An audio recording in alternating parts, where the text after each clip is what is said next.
join us on a profound journey through the realms of existence where we'll explore the timeless wisdom of transcending the cycle of suffering. In a world where celestial beings revel in eternal pleasure, their lives remain overshadowed by the constant agony of impending death. Today we delve deep into the suffering of these celestial beings and the profound lessons they offer.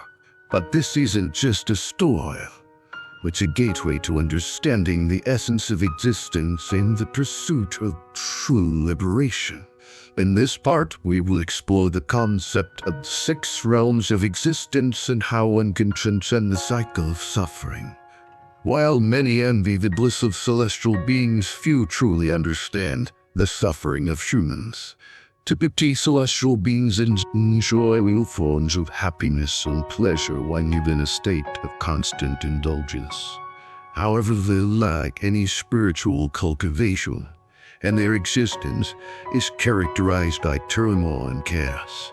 Although celestial beings may have incredibly long lifespans in their own perception, they are on the brink of death with their lives drawing to a close. From the 4 great kingdoms of the heavenly realms, with those who preach in the formless realms regardless of where they reside, they all experience the agony of impending death. Despite their previous lives filled with joy, they cannot escape the pain of death when they witness it. This suffering is exacerbated by the sight of the immense suffering awaiting them in the next rebirth. Their hearts ache at other celestial beings unable to be with them, can only offer distant blessings, wishing that they may be reborn in the human realm, engage in virtuous deeds, and eventually attain the celestial lands again. After making these wishes, the celestial beings depart, leaving the individual to face their suffering alone. These celestial beings who were once joyful are now consumed by anguish. They experience a unique and profound suffering that surpasses the torments of hell. Above them in the 2 celestial realms, the formed and formless realms, there is no agony of death. Yet once they exhaust their narratives, and the celestial garments they used to remain and stain become polluted, they reach the agony of death. At this point, their suffering will increase dramatically. They cannot experience any happiness.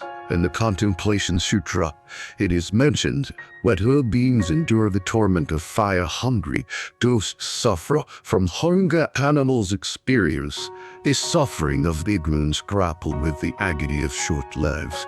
The heavenly beings endure the struggle of relinquishing the luxuries, and the celestial realm suffers from letting go.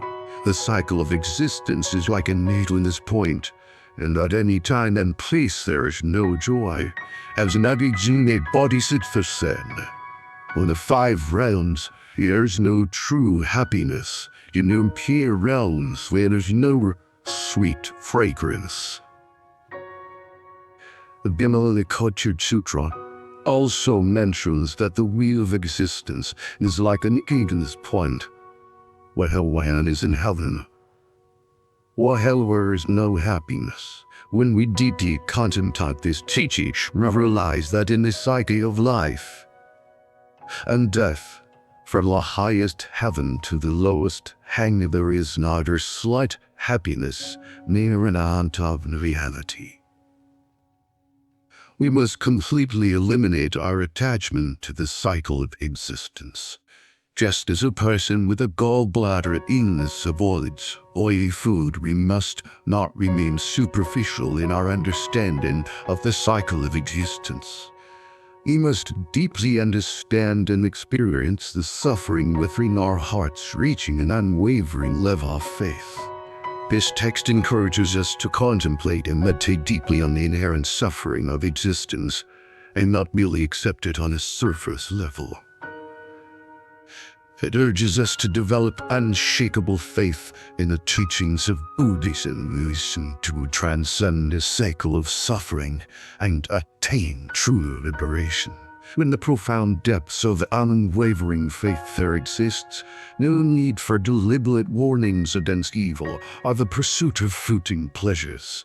When one's belief is steadfast, virtue naturally emerges. Let me illustrate this with a story from ancient times. In a bygone era, there lived a respected man named He was ensnared by his own desires and hesitated to leave his worldly life. However, the wise monks used various means to guide him onto the path of spirituality despite his reluctance to leave behind his worldly affairs. I had already left his family, but he failed to embrace monastic discipline wholeheartedly. As he was on the verge of realizing great spiritual insight, the monks relied on supernatural means to transport him to a snowy mountain. There he was confronted by a blind mother monkey who asked him, "Who is more beautiful, your wife or I?" Without hesitation, he replied, "My wife, of course." The mother monkey was just one of her many offspring. The wise monks then entered a celestial realm where he encountered a heavenly scene. In this realm, a celestial being is of indescribable beauty, gathered enjoying unthinkably profound pleasures. Later, he entered a celestial palace and was surprised to find a multitude of heavenly maidens, but one were celestial beings. Perplexed, he inquired, "Why have there no heavenly maidens here?" They replied, "That you unwilled, you and wise one failed to cultivate your virtues and discipline. You were destined to transform into a heavenly being, and this empty palace was prepared for you." The wise disheartened to hear this and returned to the presence of the wise monks, who questioned, "Have you witnessed the heavenly realms now?" Or replied, "Well, yes." The monks asked too, "Who is more beautiful, the heavenly maidens or your wife?" I responded, "The heavenly maiden is beyond any doubt." With this revelation, the monks made it clear to her that his path was different from that of others. He was pursuing spiritual growth for personal gain, while others sought transcendental joy and happiness. They advised him not to engage in conversation with ordinary individuals like him, not to reveal his spiritual experiences, and not to sit together with him.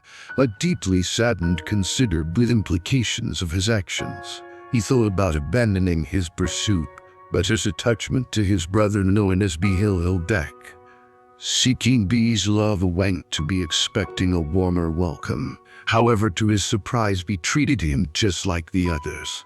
Confused, I asked, "Why do you treat me this way?" B explained that this was the guidance of the wise monks, who were teaching them not to become complacent, even if they had directly witnessed the horrors of the underworld.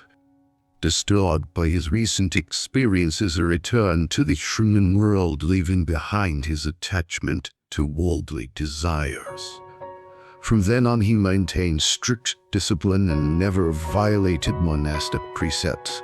The wise monks reiterated that the primary purpose of his journey was to secure a pleasurable future in the celestial realm, whereas the others' path was devoted to a chance and enter happiness. His encounter with the infernal regions had left an indelible mark on his heart, serving as a reminder that even the most enlightened may stray from the path. Thus, he was able to maintain purity in his practice. In light of this story, it is clear that encountering the physical reality of the infernal regions can shake one's heart, just as viewing the images of these realms can induce fear and reverence. For this reason, it is recommended to tick the cycles of rebirth on temple doors to remind devotees and inspire them to recite mantras or create artworks. This practice can evoke a sense of awe and reverence, even if one has not witnessed the reality of these realms firsthand. In a quest for true wisdom, one must embrace a profound shift in perspective. Repetitive cycles of suffering can be dispelled by letting go of the mundane concerns of this worldly existence. Even if one appears to follow the external trappings of a spiritual path, it is impossible to tread the authentic path if the inner heart remains tethered to the entanglements of this life. In a sacred monastery nestled near a tranquil retreat, a disciple approached a venerable monk and inquired, "Venerable, when after I attain this tranquil retreat, shall I proceed to practice meditation?" The venerable monk responded, "Meditation alone truly leads you to the right path." The disciple then asked, "Shall I give Dharma teachings, Venerable One?" The response remained to become Gurnivian Dharma. Perplexed, the disciple wondered, "What should I do then?" The venerable monk replied, "Your entire spiritual practice should revolve around letting go of worldly attachments. The key is to abandon this present life." One day a wandering seeker full of doubt entered a temple and encountered a monk. The seeker said, "Wandering one, indeed I find delight in this transient life. But is it even better to practice a path that leads to salvation?" The monk thought, "Perhaps the profound study of the Great Sutra is more extensive than aimless wandering." Consequently, he embarked on the journey of scripture study. "Believable to..." The monk replied, "Undoubtedly the study of the sutra brings joy. But is it even better to follow a truly effective path?" At this the seeker pondered, "Isn't practicing meditation better than Lotratra?" The monk responded, "Meditation is indeed a worthy path. But isn't it even better to pursue by effective way?" The seeker, increasingly perplexed, asked, "What path should I follow then, Venerable One?"